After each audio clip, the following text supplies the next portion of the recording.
Hey everybody, welcome to May 3rd episode of Enjoying Orange Slices with Jeff and Ian. It's my mom's birthday, so this episode is dedicated to my mom. Mom, happy birthday. Enjoy the show.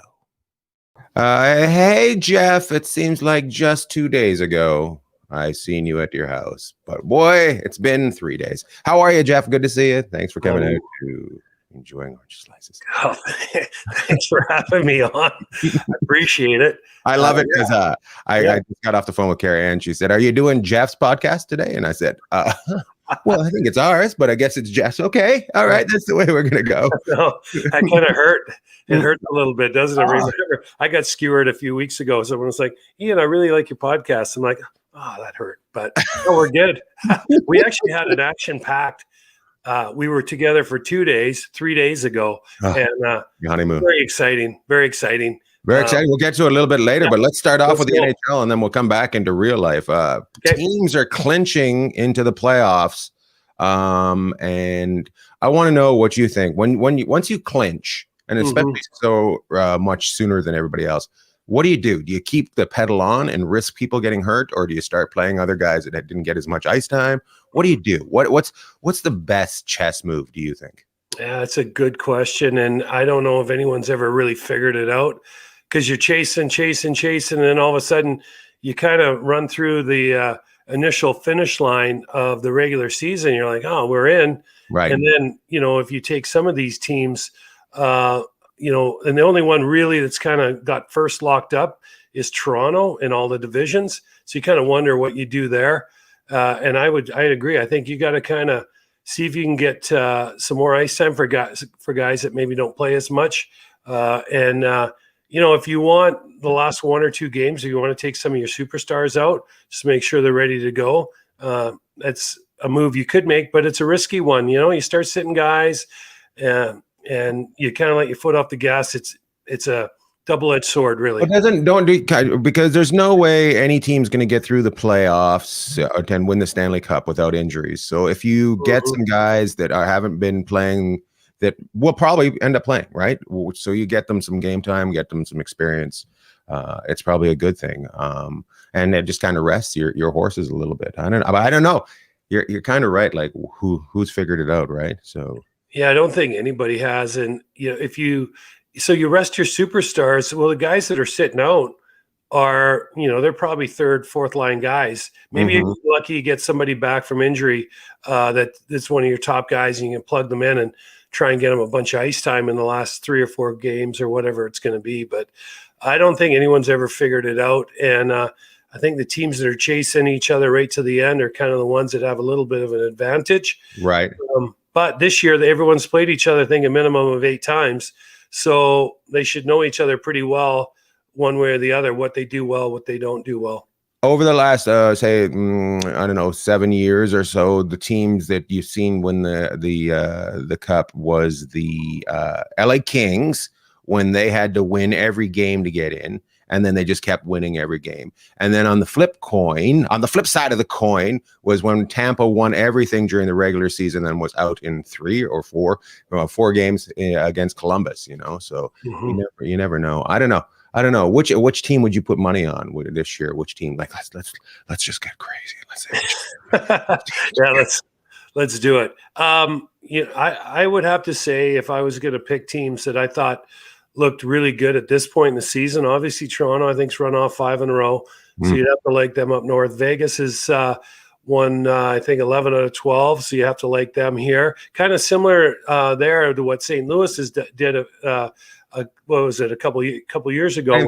Same thing as the Kings, right? I forgot. Yeah, I should have gone back. Yeah, I'm a dummy. Okay, go ahead. Yeah, that's okay. But and then then a team like Pittsburgh came out of nowhere. They're in first as of today. So you kind of go, well, there's a really good feel-good story that's just not, they're not going away. They just keep on going. But that first place is up for grabs. And then I think Carolina is another team. So, obviously not too much of a reach with the top teams in each division at this point, but they all have really good stories behind them. Toronto, is trying to win their first cup since '67. Vegas is just really as complete a team as I've seen for them. And then you've got Pittsburgh, Crosby, he's feeling it. They got a great supporting cast. They're getting some goaltending. And Carolina is another team that I don't know if a lot of people really pay that close of attention to them, but boy, are they good. They're deep and very, very fast. So not many people pay attention to them. I think too many people pay attention to the Toronto Maple Leafs. And I think they're going to run into. I think they're going to run into some tough teams, which they're not running into right now. Same, even if it's the Edmonton Oilers that come out of the Canadian division, there's going to be way different level of skill and play when they get to that. The Canadian division, as we know, is full of trouble. Let's go to the flip side. So. The teams that don't make it, the teams that are nowhere near making it, what do you do there? Do you continue on for this season, or is everything about next season? Well, you've got, we'll take a couple of teams that aren't playing all that great. So you got, we'll go from coast to coast in this one. We'll start with Anaheim, and we can even throw LA in there. So these two teams are just loading up on getting their young guys as much ice time as they can. And you're starting to see it. Like Anaheim had some kids in the minors. There's a kid named Zegras, and another one that they brought. The people who watch the World Juniors would remember him from Team USA. So they sent him down to the minors. They wanted to play center. He got some, 5 or 10 games, maybe not that many, but let's just say 10 down there. And they get his game going, brought him back up. Drysdale's a kid that they came right out of junior. He's on the blue line for him. Dynamic young player. So there's guys like that. Then you go, to the other coast. You got Jack Hughes and all those young guys they got out in New Jersey, and they're playing them a ton. So I think the answer there is play these young guys.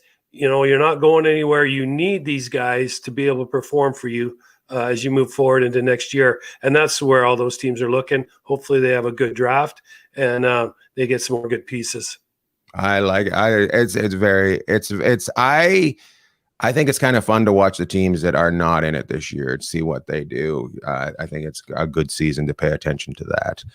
But I look at things different. And how do I know I look at things different than you? So I'm in Vegas, and you coach kids from all the way from squirts all the way up to midgets, and you do skills with them and different types of things. And you brought me out. You're like, hey Baggy, come on out and help me out. And I'm like, oh great, I'm gonna get chirped the whole time on the ice. And I was gonna bring my skates with me, and you're like, no, we gotta get on the ice immediately as soon as you get here. There's no time for check-in luggage, so I'm going to lend you a pair of skates. So you get me some 12-year-old kid skates and say, put your feet in these. And I try to get my bricks into those, and there's just no way. So I have to buy a pair of skates. And I haven't bought skates in about 15 years. And first of all, I haven't bought skates because I love the Bowers that I have, and not knowing that technology's progressed. Oh my God, I bought a pair of CCM Super Tacs, which are not anywhere near the high-end skate. And they're the most comfortable skate I've ever been in. When was the last time you got a new pair of skates? Well, I got a new pair of skates when one of my friends gave me a pair. The same guy that tried to give you not one pair, but 2 pairs. So we got pictures of this whole this episode that happened at the rink. I felt like I was on a soap opera watching you try and put those on. And then we'll talk about you disappearing off the ice for about 15 minutes, maybe 20, and then showing back up later. But in fairness, since you can talk about it right now. No, let's. I had 2 pairs of skates for you. One brand new pair, the other not as new, but we had a sweet bucket and gloves and sticks. And the look, all I can say is when you caught in the ice, well, first of all, trying to put them on, I thought I was going to have to go over there and tie them up for you. You were pouting. You were pouting. I was sour. I was like, oh God. I'm just like, we're gonna go stand on the ice for an hour and 15 minutes, and I'm gonna put you in a size 8 when you wear a 10. I'm like, Dad, that's awesome. That's just like, if that wasn't the biggest Gary move I've ever been involved in. I'm just like, we don't need new skates for this. You can get by with it. Your toes don't need to get longer. So so there I am getting ready to go on the ice and work with the kids, and I'm in the room trying to work with you. We had the insoles out of these skates. I think we had them down to their last lace. had the tongue just about fully out of them. So it was so funny. Goodness. So we got pictures on this, and I'm gonna we'll add them in this week. I didn't get any pictures, but if you got some pictures on, and people can it's if you're listening to audio, you just kind of have to visualize Lord Bagg. You're Lord Bagg again this week. That's good. Lord Bagg putting these skates on, and the problem was he couldn't tie him up because his lip was bouncing off the top of the laces. The lip was so sour. It was incredible. And that's not all. So I get on, and the one skate almost takes me into my ACL right out of my, because the blade halfway through the blade changes directions. Yeah. I was just like, oh God. So I just like, I just like, what do you got? And they go, well, we don't have much. And so they got those ones, and I put them on, and I came back on, and it was like driving my grandpa's Oldsmobile. It was just comfortable. It was just huge and just comfortable. And I was just like, wow, they really changed skates. And then we're out there having some fun with the kids. And Jeff pays attention. If you're in Vegas and you need a coach for youth hockey, he is definitely go see his program. But I do things different, and I realize I didn't play in the NHL, and I hear about it every time I'm on the ice with him. He lets me know. We went from we're total fiction today. I love it. It's a novel. We're gonna have to enjoy Orange Slices. Fictional novel with caricatures. This is enjoying Orange Slices couple session. That's what this is. So he lets me know that I'm a donkey every time. You gotta be careful, don't go over there. So I'm like, and so he's coaching the kids, and what I do, I'm just out there, I'm just a dude, I'm just some hump that's come out. They know, because first of all, everybody else is dressed in coach's gear, and I'm out there just wearing stuff that I've got for free. So I'm decked out in LA Kings gear in Las Vegas, which is just blowing the kids' heads up every time I talk to them, like, who's your favorite team? And I'm like, the Vancouver Canucks. And then they're like, why are you wearing LA Kings stuff? So then they're having a problem. But the way I as an assistant, what I do is, and I don't know if you like this or you hate this, what I do was I would just go into the group of kids while they're doing these drills after they learn them, like not like fairly quick. And I go, hey, I wasn't paying attention. And I always started out with kind of it takes them off there. Which is true. Right. Which is basically true. I go, but I wasn't paying attention. I go, how do you do this drill? And then I have them explain it to me. And they explain, there's like a couple kids that'll explain it, but there's a couple kids that don't get it, but they get it after it's explained to me. And I can see it in their eyes. They're like, oh, I get it. And you're just looking at me like I'm the biggest dork. Did you just tell those kids you didn't listen? So are you done? No, keep going. Go ahead. I love it. No, you tell your version. No.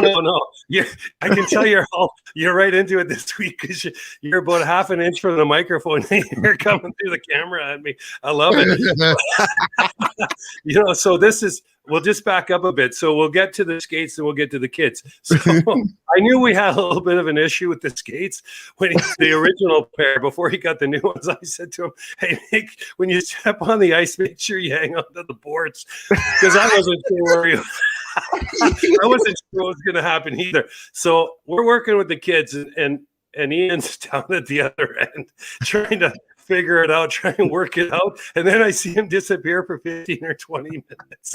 And he comes back with these brand new wheels. And actually, I got a picture of those too. I'll send those. So we got pictures this week.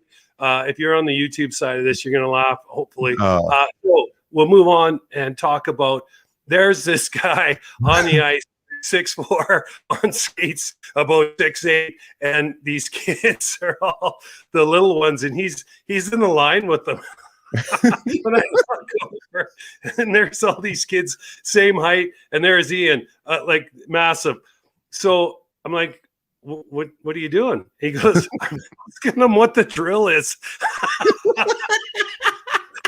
So we're having this conversation about, he's explaining to me while practice is going on, and these kids are going in line. I can see about 3 or 4 of them just staring at us, wondering what these two fossils are talking about. Because of coaches on the ice, all these guys are 30 and under, and then we got the senior circuit, me and Bagg out there. So it was pretty funny. But I will say, yeah. So anyways, but I will give Ian props. Because he did say assistant, you can't really have the head coach asking what the drill is. Yeah. But as an assistant, actually, it's brilliant. And he has a way of, what you did is had a way of connecting with the kids. And they're more than willing, the ones that know, to tell you which side your bread's buttered on. Oh. And the ones that weren't really paying attention or didn't get it or were going for a drink or, just spaced out for a sec, then you kind of bring them into it too. So we had a lot of fun with it. And yeah. It was hilarious. It was great. It was interesting because when we were kids, and even when I last coached in LA, there was about 2 or 3 coaches, and that was it. And there was, and this is excluding me, there was 6 guys on the ice. And I was like, this is youth hockey. I'm like, how many coaches do they need out here? I'm like, and everybody's matching. They're all matching. I'm like, oh. That's a lot of money, I think, to put into a sport that's very expensive to have that many coaches out there. And I know you're part of it, but I think the kids' game, I think it's like most things becomes a profit thing. I mean, like for profit instead of non-profit. I kind of wish it was a little more non-profit, and I know you make a little bit of money out of it, but non-profit. What do you think? Well, you know what? I think with I mumble and step all over myself. Yeah. We were doing so well, and then just nosedived at 16 and a half minutes today. I can't. You want to wrap it up? It's about this time normally. You're like trying to get me to stop, but what's happened in a lot of places, and especially in the States, Canada has always had a great foundation for minor hockey, and of course we've talked about the girls and how that's growing. But down here in the States, you got Dallas, you got LA, a lot of these other Phoenix, maybe Colorado a little bit more. What are you doing? You're going up. Trying to get the blue. You know what? You're pretty soon. You're going to be. Pretty soon, I'll just see your forehead. It'll be like me talking to my mom on FaceTime. I'm like, Mom, bring the camera ahead a little bit further so I can see you. But I'm one of the kids. Yeah, yeah. And then we'll have to get someone way above you there. Then we can put you in there. But it is growing so fast. There's a lot of great things that are a part of it. But with everything, sometimes I think in Vegas, I think what they're trying to do is I don't think everyone's going to be happy no matter which way you slice it. But I think in Vegas what they're trying to do is they're trying to grow the game. They got good people that played high level of hockey. And so hopefully that continues. And you're not going to keep everybody happy, but I think if you have passion, you're there for the right reasons to start with. That's to help the kids become better players and better people, and whatever way you can share with that. That's what I do it for. And you know what? I love to be. You absolutely do that. You do exactly what's supposed to be done. You have a great time, and you have a passion for the game, and it really reads. And you enjoy sharing your knowledge. It's some people don't like to give their knowledge away. They like to keep it to themselves, but you enjoy giving your knowledge and seeing a kid take your knowledge and go with it. And by the way, I have a great idea for showing how the drills. I think we should animate the drills. We should come up with just because they're very short. I was watching them draw it on the chalkboard, and I'm like, this is an animation. An animation, almost like Peter Puck. Remember Peter Puck? We could do something. Peter Puck was awesome. I mean, you tune in to Saturday Hockey Night in Canada. We grew up in Canada. I know we're not talking about the North. We're just talking about where we grew up. But everybody would tune in to watch Peter Puck and animation in between. Was it first and second or second, third period in one of those games? So hey, we're doing a GoFundMe for that. Randy, I'm talking to you. We need you to need you to fund our animated series. It's not bad enough that he's outfitting us both. I was in that. We call it his garage. We call it the pro shop. Randy's garage. I went over there to grab Mr. Bagg the skates, and but we got everybody about you calling me over in the middle of a drill to tell me how the kids are doing the drill wrong. So, and I actually, didn't tell him now you're getting it. Now you're getting it. So he does this one drill, and I know that I watch you paying attention. You do this, and so tell him what you did. And actually, it was a great point. So I'm giving you a compliment. You tell your version, and I'll tell mine. 1952. That's when the breakup happened. Go ahead. You tell it. Go ahead. Okay. Well, we're trying to even it out this week, but okay. So I said to Ian when he got ice, I said, heads up, because every once in a while they'll finish a drill and go one hard lap, and it's like a herd of stampeding buffalo, even though they're not that big. 25 or 30 kids coming around the ice at you. You got to head for the hills, or you're going to get clipped, and down you're going to go. So I just said to Ian, I said, when they start doing a lap, heads up. So he's like, okay.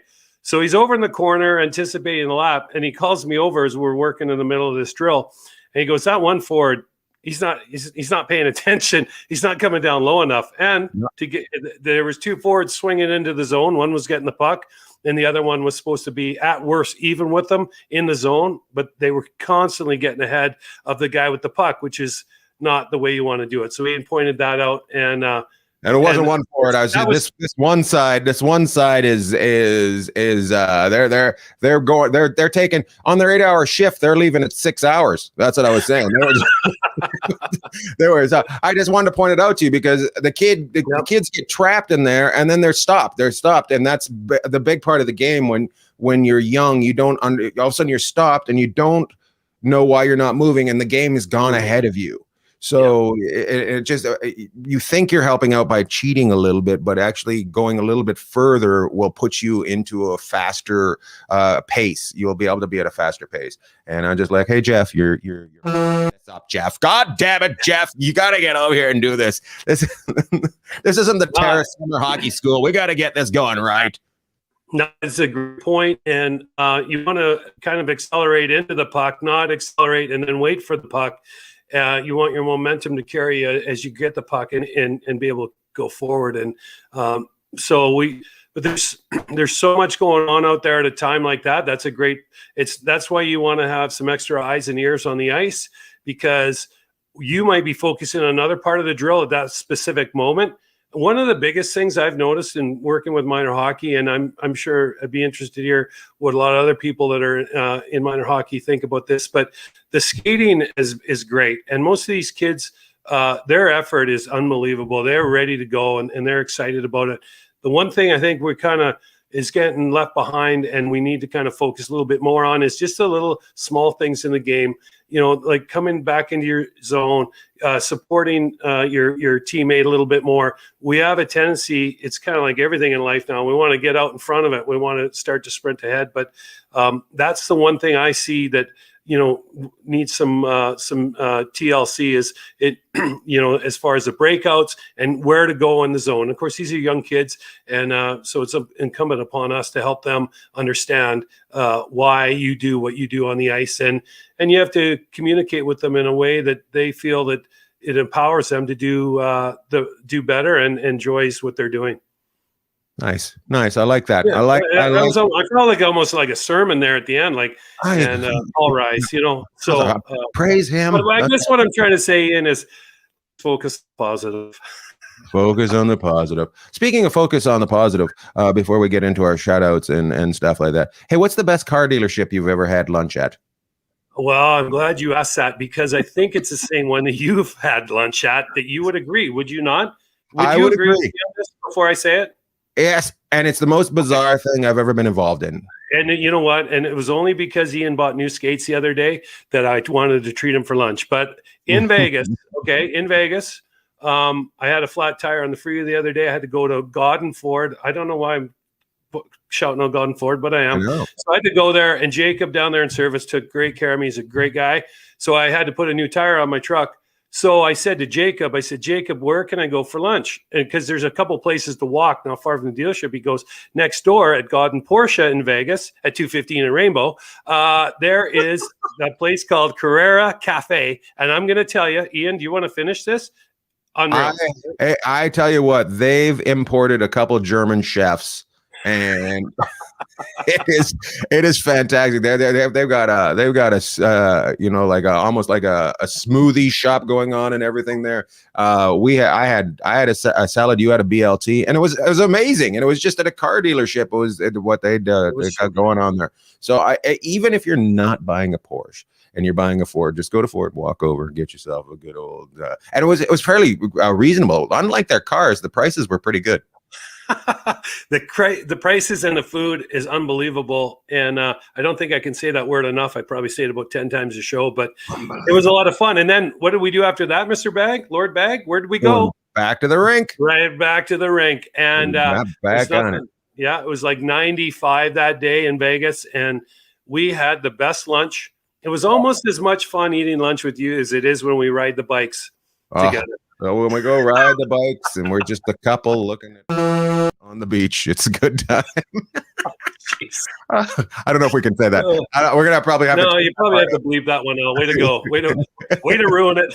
Way to ruin it! Way to go! Bagg said too much. And by the way, the reason I was there, I did have another show at the Desert Pines Golf Course, which was a lot of fun. We'll be back next month, the last Friday of every month. We're doing a show there, and next month we're involved with dogs. It's Bring Your Dog Night at the old golf course. Lots of places for them to pee and poop there, have a good time. So we got that show going on. Go to ianbagg.com for tickets. Tickets going on sale next week. I just want to wrap it up with this. Yager wins another championship. He just loves the game, right? I think I don't know. I think it might be more impressive watching him than what's his face last week with his 1,768 games, because it's just Yager. You can just tell he's got nothing else going on.